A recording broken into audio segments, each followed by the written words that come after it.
आपने अभी तक कई किसानों को यहाँ सुना होगा, कई किसानों के बारे में जाना होगा, लेकिन अभी मैं आपको जिन किसान से मिलवाने वाली हूँ उनको लेमन मैन ऑफ रायबरेली के नाम से जाना जाता है। तो सबसे पहले मैं कृषि जागरण पर आपका बहुत बहुत स्वागत करना चाहूँगी। धन्यवाद पारुल जी, और आपके साथ इंटरव्यू करना हमें अच्छा लगता है। और आज का जो ये प्रोग्राम है कृषि जागरण का, ये एक तरह से इंटरनेशनल लेवल का है। हमारे साथ कई यूएसए के फार्मर्स मिले, देश के मिले, तमिलनाडु के मिले, केरला के मिले, पंजाब के मिले। तो मैं कृषि जागरण को भी और डोमिनिक सर को भी और आपको भी बधाई देना चाहता हूँ कि इतना अच्छा अरेंजमेंट किसानों को एक प्लेटफॉर्म पे ले आ करके उनकी आमदनी को बढ़ाने का काम कृषि जागरण कर रहा है। इसके लिए मैं बधाई देता हूँ। जी सर, इसी के साथ मैं चाहूँगी कि आप हमारे दर्शकों को, जो कृषि जागरण के दर्शक हैं, उनको बताएं कि कैसे आपने एक बैंक, अच्छे खासे बैंकर होने के बाद बैंक की नौकरी छोड़ी और कृषि की तरफ रुख किया।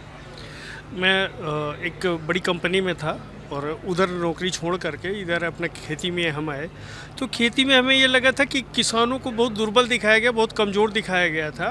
उनकी आमदनी कैसे बढ़े और कैसे वो प्रफुल्लित रहे, समृद्धशाली बने, जिसकी झलक आज के आपके ये प्रोग्राम में दिल्ली के पूषा ग्राउंड में हमें देखने को मिली है। और मैं ये फिर से कहना चाहता हूँ कि कृषि जागरण ने जो व्यवस्थाएँ दी हैं किसानों के लिए, उनके लिए रेड कारपेट बिछा दिया है। इसके लिए मैं बहुत बहुत बधाई देना चाहता हूँ जी। इसी के साथ सर मैं चाहूँगी कि आप हमारे दर्शकों को किस तरीके से सोचते हैं कि वो प्रेरित हों और कृषि की तरफ रुख करें, और क्यों कॉर्पोरेट छोड़ के लोग किसानी की तरफ अब बढ़ें, इसके पीछे क्या हो? भारत एक कृषि प्रधान देश है।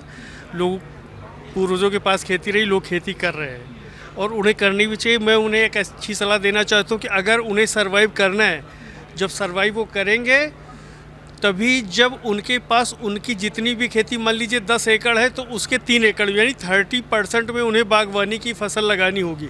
बेसिकली मैं नींबू की बात करता हूँ, लेमन मैन हमें कहते हैं।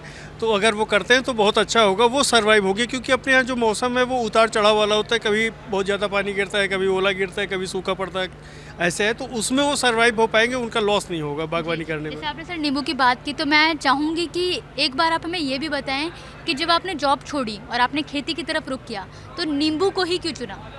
नींबू एक ऐसा फल है, आप जो भी फल होंगे उनको आप देखेंगे तो सेल्फ लाइफ नींबू की सबसे अधिक होती है।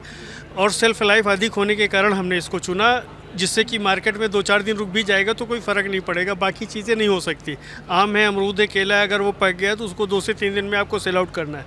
लेकिन अगर नींबू को आप देखेंगे तो जाड़े सीजन में महीनों आप रख सकते हैं, गर्मी सीजन में भी 10 से 12 दिन आप स्टोर कर सकते हैं। इसी के साथ सर मैं चाहूँगी कि आप हमारे देश के जो युवा किसान हैं या जो युवा पीढ़ी है, जो अभी इंजीनियरिंग, डॉक्टरी और कई विभिन्न फील्ड में बढ़ रही है, विभिन्न क्षेत्रों में आगे बढ़ रही है, आप उनको अपनी तरफ से क्या मैसेज देना चाहेंगे? मैं उनको ये मैसेज देना चाहता हूँ कि जिस हिसाब से कृषि जागरण ने आज प्रोग्राम आयोजित किया और देश विदेश के किसान आए, तो वो दिन दूर नहीं जब हर आदमी डॉक्टर और इंजीनियर ही नहीं, किसान भी बनना चाहेगा।